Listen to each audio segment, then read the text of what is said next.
लिखा देखो कुंभाड़ा। फिर एक कहानी, लाखा जी में और कोई बातें है ही नहीं जी, लाखा में कहानियां ही है। कहते हैं कि लाखा ने बूंदी शादी की थी एक। लाखा मेवाड़ के राजा है। बूंदी में चौहानों का शासन हुआ करता था, हाड़ा चौहान हुआ करते थे। चौहानों की एक ब्रांच होती है हाड़ा, हाड़ा चौहान थे। और कोई किसी रानी से शादी की। फिर ऐसी कहानियां क्यों बनती है कि लाखा जी उस अपनी हाड़ी रानी, हाड़ाओं की लड़की होगी तो हाड़ी हो गई, हाड़ी रानी से शादी करके आए। और आने के बाद में जब वो चित्तौड़ आ गए, दूसरे दिन एक राजा जी जब खाना वाना खाने के लिए गए रानी के पास में, तो उन रानी से पूछा कि और मन तो लग गया आपका यहाँ पे। रानी कहा कि हाँ जी मन लग गया। कैसे, हमारा चित्तौड़ कैसा लगा? रानी ने कहा अच्छा है। तो बस अच्छा ही है। रानी ने कहा नहीं नहीं नहीं, खूब अच्छा है, पर एक बात कहूँ। राजा ने कहा हाँ बोलो, आपके मन में क्या है, जो भी बात हो। नहीं अच्छा तो खूब है, पर हमारे बूंदी जैसा नहीं। लगा यार ये क्या बात हुई। और अपने वो है कि लड़की को अपना पियर अच्छा लगे। अपने मारवाड़ी में तो कहावत है कि पीर की तो चिड़कली चौकी लगे। और उसने कहा भले चित्तौड़ की खूब बातें हैं, अच्छा भी लगा मुझे भी, पर बूंदी बूंदी है। लाखा जी ने कहा नहीं, इसका मतलब तूने चित्तौड़ ढंग से नहीं देखा। तो पूरा देख के आगे से रतन सिंह वाले महल, पद्मिनी के महल, वो सब देख ली। उन्होंने पूरा देख लिया, पर आप आओ इस बार ससुराल, कभी फुर्सत से आओ, आपको बूंदी दिखाएंगे, बूंदी बहुत अच्छा है। लाखा जी को गुस्सा आ गया, लाखा जी की बात जची नहीं। लाखा जी खाना खा रहे थे, वो खाना उन्होंने पहला टुकड़ा तोड़ा ही था, हाथ में ही था, अभी तक मुंह में लिया ही नहीं था। और उन्होंने कहा कि सही सही बता, कौन सा सही है, कौन सा ज्यादा अच्छा है, बूंदी अच्छा है कि चित्तौड़ अच्छा है? रानी को लगा कि गुस्सा आ रहा है।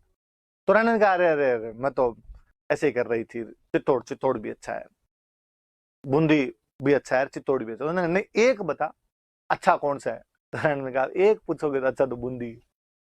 और लाखा जी ने खाना वहीं छोड़ा। कहते हैं बाहर आए, और बाहर आके अपने सेनापति को ऑर्डर दिया कि सेना तैयार करो, अपने बूंदी पर अटैक करेंगे।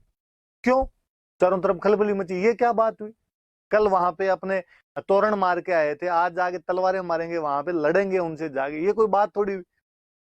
दिक्कत क्या है, क्यों करेंगे बूंदी पर आक्रमण? और लाखा जी ने कहा कि रानी ने कहा है कि सबसे अच्छा किला, सबसे अच्छा गढ़ बूंदी का है, और मैं कहता हूँ सबसे अच्छा गढ़ चित्तौड़ का है। और यदि चित्तौड़ से अच्छा गढ़ बूंदी वाला है तो मैं उसको तोड़ दूंगा, मैं उसको ढहा दूंगा, ताकि दुनिया के अंदर सबसे अच्छा गढ़ कोई रहे तो वो कौन सा रहे? चित्तौड़गढ़ ही रहे। लोगों ने समझा कि सर ऐसे नहीं करते। अब हो गई बात, हो गई, रानी को जाकर समझा, तू क्या कह दिया डाकी को तूने? रानी बेचारी आई, रानी ने आगे कहा ऐसे क्या करते हो, और अब मैं आपसे मजाक भी नहीं कर सकती क्या, मैंने तो मजाक के अंदर कहा था। लगा जिनका सब, मैंने तेरे से 2 बार पूछा था कि सही से बता दे, तूने हमेशा कहा था कि बूंदी है, अब मैं बूंदी को गिराऊंगा। फिर कोई बीच बचाव करने वाले लोग हैं, उन्होंने कहा साहब ऐसे मत करो, एक काम करो, अपने तो चित्तौड़ के बाहर एक छोटा सा कमरा बना दो, और उसका नाम लिख दो बूंदी फोर्ट, नकली बूंदी बना लो। फिर और उसको आप गिरा दो आज, ताकि आपने जो कसम ली, लाखा जी ने कसम ले ली, लाखा जी ने कहा जब तक बूंदी नहीं गिरेगी मैं अन्न और जल ग्रहण नहीं करूंगा, ताकि जो आपने कसम ली है वो कसम तो टूट जाए, आप अन्न जल तो खा लो। और बूंदी वालों ने क्या औकात है, ये बूंदी रहा, अपने 5 महीने 7 महीने बाद कभी जाके बूंदी पर आक्रमण कर देंगे, असली बूंदी को भी गिरा देंगे। एक बार ये तो नकली वाला टोना टोटका सा कर लो अपने। लाखा जी ने कहा जो भी करना फटाफट करो यार, भूख लग रही है मुझे। हाथों हाथ साहब बूंदी के बाहर एक टेम्पररी सा कमरा बनाया गया, उसके ऊपर लिखा गया बूंदी फोर्ट, और इधर बाकायदा घोषणा की गई कि राणा लाखा अपनी चतुरंगनी सेना लेकर जा रहे हैं और आक्रमण करेंगे, बूंदी पर आक्रमण करने के लिए जा रहे हैं। सेना लेके पूरा माहौल सेट किया, हाथी घोड़े हथियार सब लिए हुए एकदम। उसके पास पहुंचे, थोड़ा सा पास में गए, किसी ने, सेनापति ने कहा कि साहब यहाँ से तीर मारो, एक तीर के अंदर ही गिर जाएगा ये मकान, तो आपका कसम पूरी हो जाएगी। और कहते हैं लाखा जी जैसे तीर मारने वाले थे, इतने सामने से वो जो छोटा सा कमरा बना हुआ था, उस कमरे से तीर आए। लाखा जी का पता करो कौन है उधर।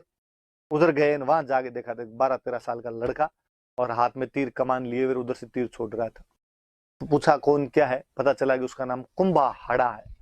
अपने अभी भी रिवाज होता है कि बहन की शादी जब होती है तो पीहर पक्ष का कोई भाई, भतीजा, चाचा, कोई एक बंदा, ज्यादातर भाई, एक बंदा होता है, वो अपनी बहन के साथ में ससुराल जाता है। तो कहते हैं वो जो बूंदी वाली हाड़ी रानी थी लाखा जी की, उनका एक भाई था कुंभाड़ा, 12-13 साल का लड़का था, और ये अपनी बहन के साथ में आया हुआ था, और वो सामने से तीर मार रहा था। पकड़ के लाए, और लाखा जी कहा ये साहब आप बड़ा साड़ा ही है, ये वहां पे कर रहा है, क्या वार तेरे, तू क्यों कर रहा है? और उसने कहा मैंने सुना है कि ये जो आपने किया है ये कोई नकली बूंदी है। कि हाँ तो, कि मैंने सुना है कि इसको आप तोड़कर अपने कोई कस्में वादे पूरे करने वाले हो। लाखा जी ने कहा हाँ यार सही है, तुम अब साइड में हो जाए यार, जो करना है वो काम करना। उसने कहा नहीं, बूंदी असली हो भले नकली, जब तक एक एक हाड़ा जिंदा है बूंदी नहीं गिरेगी। तो क्या करेगा? उसने कहा युद्ध करना पड़ेगा।